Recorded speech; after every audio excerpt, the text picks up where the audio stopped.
I, 28M, never thought I would have to write something like this about my own sister.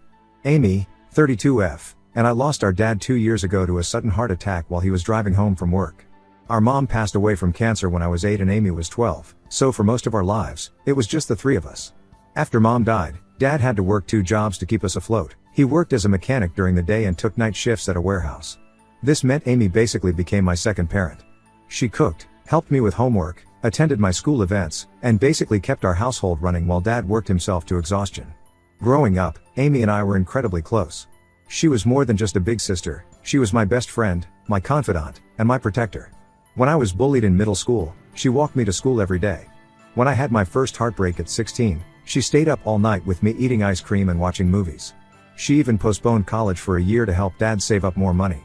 I always looked up to her and felt incredibly grateful for her sacrifices. Dad was a simple, hard-working man who lived in the same modest 3-bedroom house for over 30 years.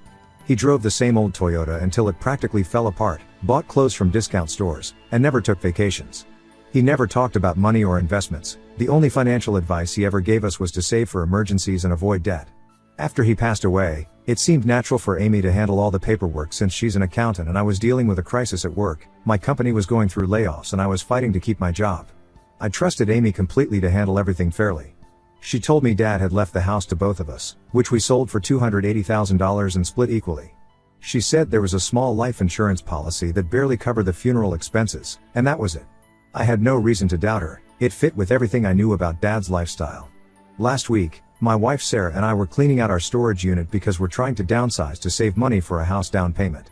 While sorting through boxes, I found one filled with dad's old papers that Amy had given me to store about a year ago. At the bottom of the box was a bank statement from just 2 months before dad died. My hands started shaking when I saw the numbers. It showed an investment account worth $412,743.82.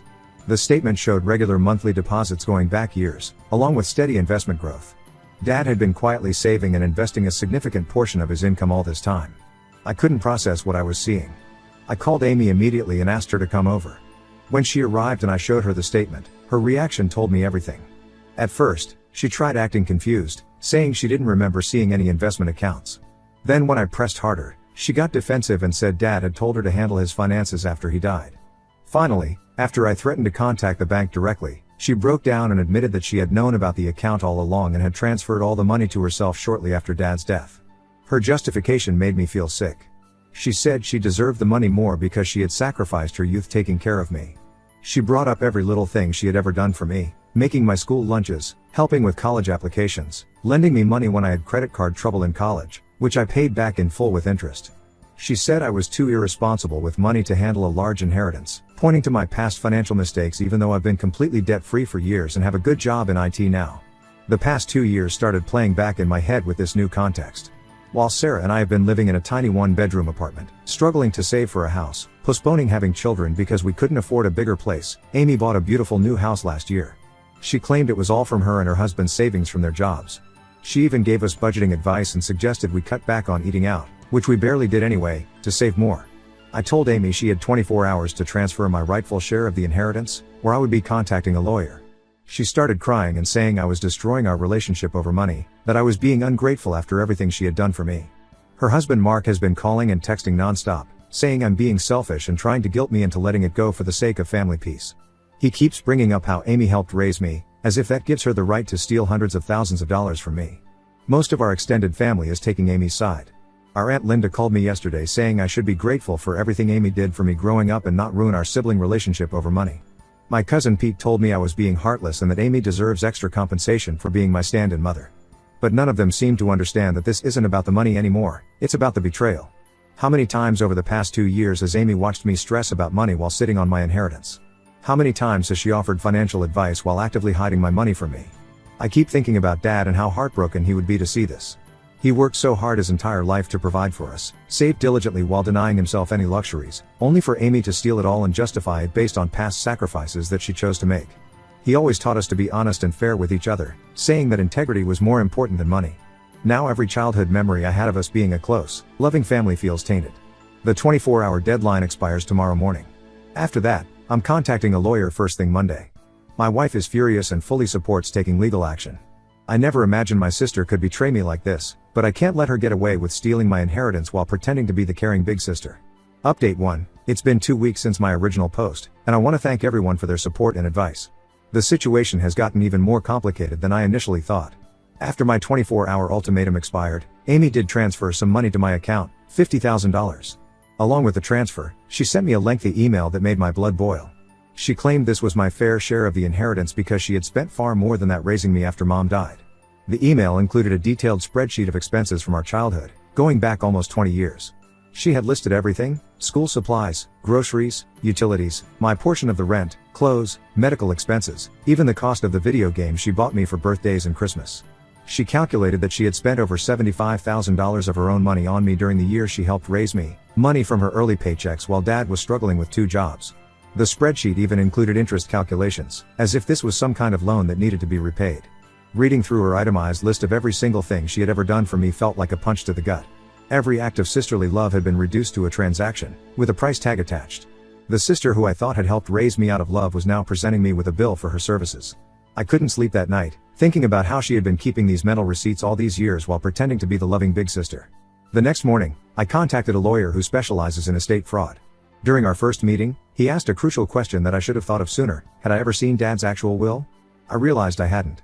Amy had handled everything and just told me what was supposedly in it. The lawyer immediately helped me request a copy from the county records. What we discovered made me physically ill. Dad had left explicit instructions for everything to be split 50-50 between us. The will specifically mentioned not just the investment account I had found, but several other assets I didn't even know existed. There was a second investment account, some bonds, and a life insurance policy that Amy had completely hidden from me. The total estate was worth close to $700,000, not just the $400,000 I had discovered. Amy had hidden almost twice as much as I originally thought. But the real gut punch came while going through the box of Dad's papers more thoroughly. At the bottom, in an envelope I had initially missed, were 2 sealed letters, one addressed to me, one to Amy. Dad had written them 3 months before he died but never got the chance to give them to us. My hands were shaking as I read mine. Dad wrote about how proud he was of both of us, how he had worked and saved his whole life to make sure we would be okay after he was gone. He also mentioned being worried about Amy's attitude toward me. Apparently, she had made some comments to him about feeling like she had missed out on her youth because of having to help raise me.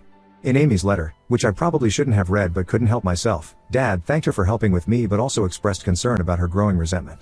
He wrote that the inheritance was meant to be split equally specifically because he wanted us to stay close as siblings after he was gone. He worried that money might come between us and made it clear that his estate was meant to be shared fairly. Reading those letters destroyed me. Dad had seen this coming somehow and tried to prevent it, but never got the chance. I confronted Amy with copies of the will and letters at her house. She completely broke down and admitted everything. Through tears, she told me she had been bitter for years about sacrificing her youth to help raise me. When Dad died, she saw the inheritance as her chance to finally get compensation for all those years.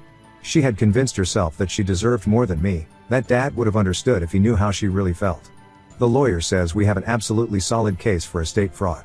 The existence of the will makes it clear-cut: she deliberately concealed assets she was legally required to share. Now Amy is calling me constantly, begging me not to take legal action because it will ruin her career as an accountant. Her husband Mark, who was originally pressuring me to let it go, has now turned against her after learning the full truth about how much she had hidden. Most of our relatives who initially took her side have gone quiet after learning about the will and letters.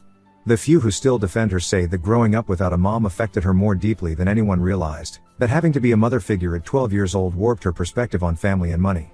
They might be right, but that doesn't excuse what she did. I'm proceeding with legal action. The lawyer is preparing the paperwork now.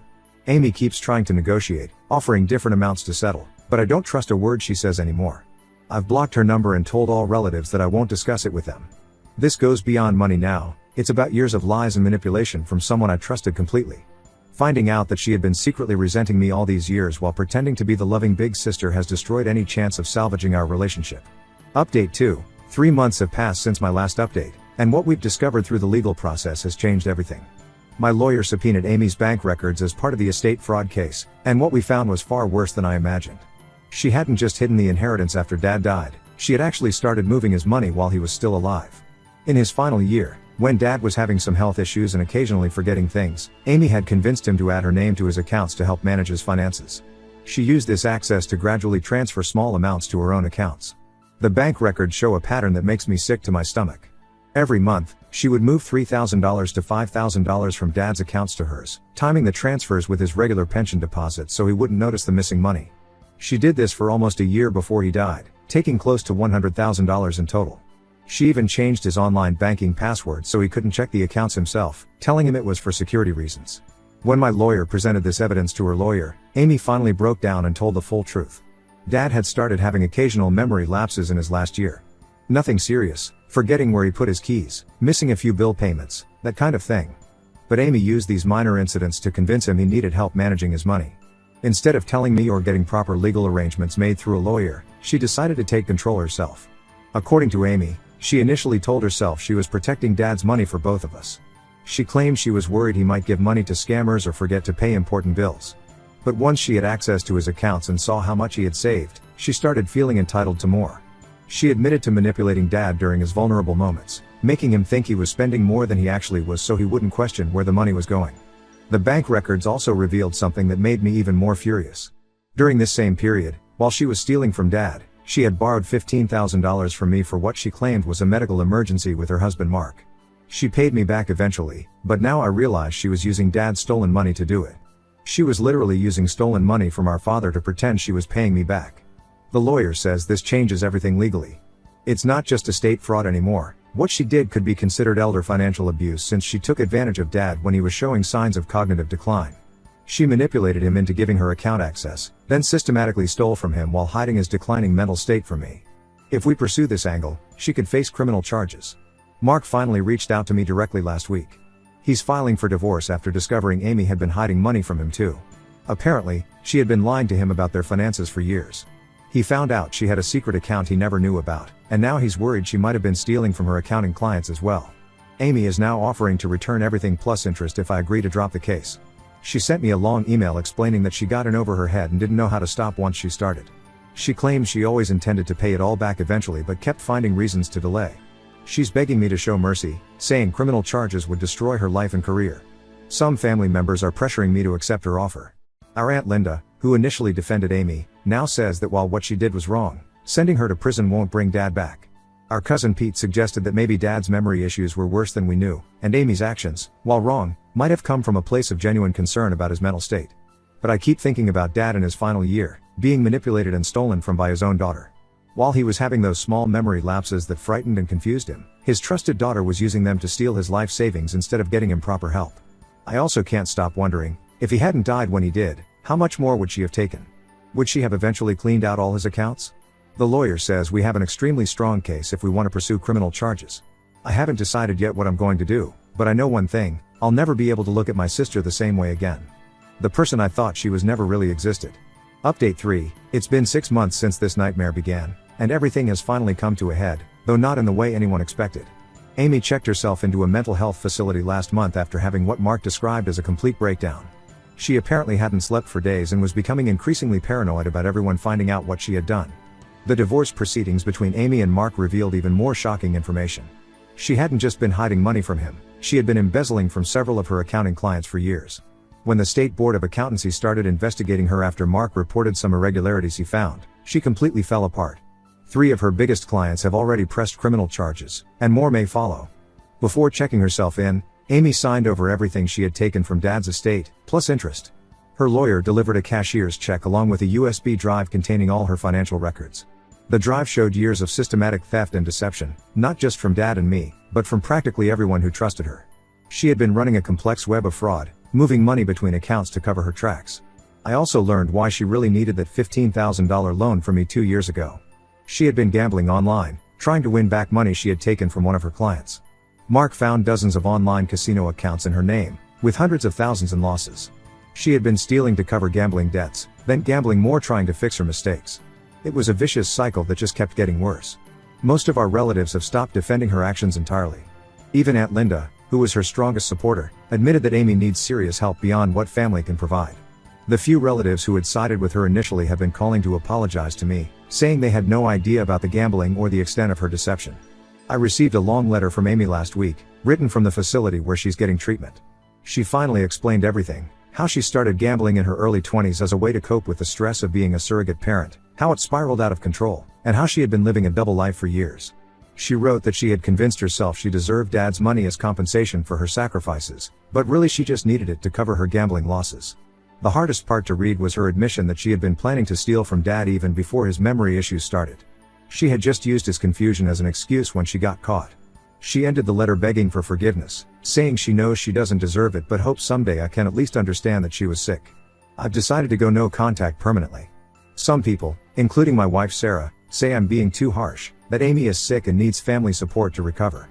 But I can't forget how she manipulated our father in his final days, how she watched me struggle financially while sitting on stolen money, how she turned every act of sisterly love into a transaction she felt entitled to collect on.